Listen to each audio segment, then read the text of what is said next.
Amen. Ô Seigneur, envoie ton esprit, qui renouvelle la face de la terre. Bien-aimés dans le Christ, nous sommes aujourd'hui dimanche 5 mars, le deuxième dimanche du temps de carême, et la parole de Dieu qui nous est proposée est extraite de l'évangile de Matthieu chapitre 17, versets 1 à 9.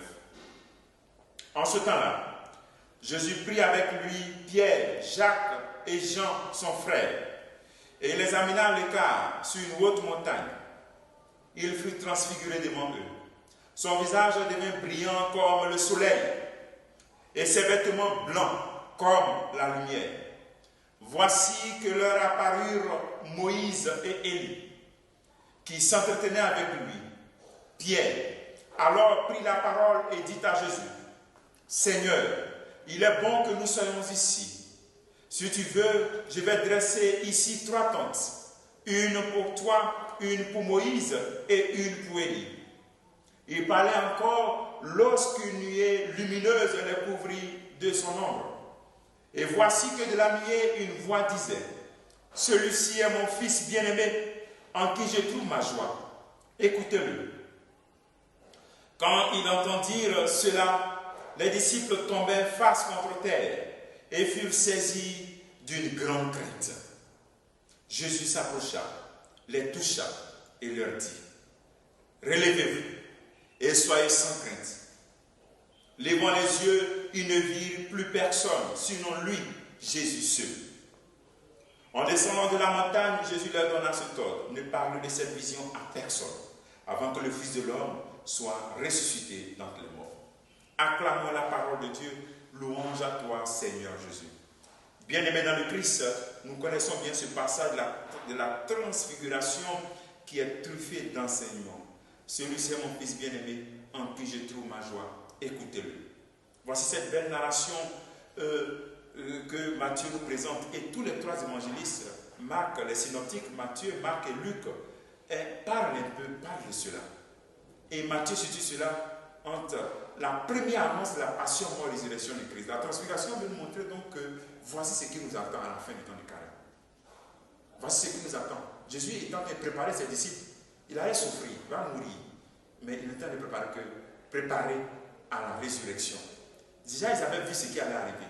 Et nous voyons déjà ce qui doit nous arriver. Quand nous allons célébrer Pâques, nous serons des personnes transfigurées. Je prie le Seigneur pour que tu sois aussi une personne transfigurée. Que lorsque nous allons célébrer Pâques, tu célèbres ta transfiguration. Tu célèbres ta résurrection. Parce que tu es sorti de ce tombeau-là. Tu es sorti de cette chaîne. Le Seigneur a coupé cette chaîne-là. Et toi-même, tu as pris la résolution et le Seigneur t'a aidé à couper cela. C'est ce qu'on s'en célébrer à Pâques. Et dis dans ton cœur, oui, je vais célébrer ma transfiguration. Alors travaille, parce que le Seigneur veut faire de toi sa fille bien-aimée, par ton adhésion totale à son projet d'amour pour toi. Alors, c'est cette même gloire que tu vas célébrer. Cette même gloire. Deuxième élément, c'est que dans cette transfiguration, on voit déjà après la transfiguration et on dit ils sont prosternés. Ils sont prosternés et ils adorent. Lorsqu'on arrive à la transfigurer, on adore Jésus-Christ. Les disciples qui étaient là sont prosternés. Parce que maintenant, après ce temps de carême, tu seras libéré, délivré de cette faiblesse. Tu seras délivré du refus de pardonner. Ton cœur blessé sera guéri. Et donc maintenant, tu vas adorer que Dieu seul. Tu n'adores plus ton orgueil, tu n'adores plus ton moi, tu n'adores plus ta colère, mais tu vas l'adorer. Donc les apôtres, ils sont face contre terre. Je t'adore que toi seul. Tu seras aussi délivré de ce fétichisme. Un pied dedans, un pied dehors. Tu t'en vas voir les gens pour que ton commerce marche.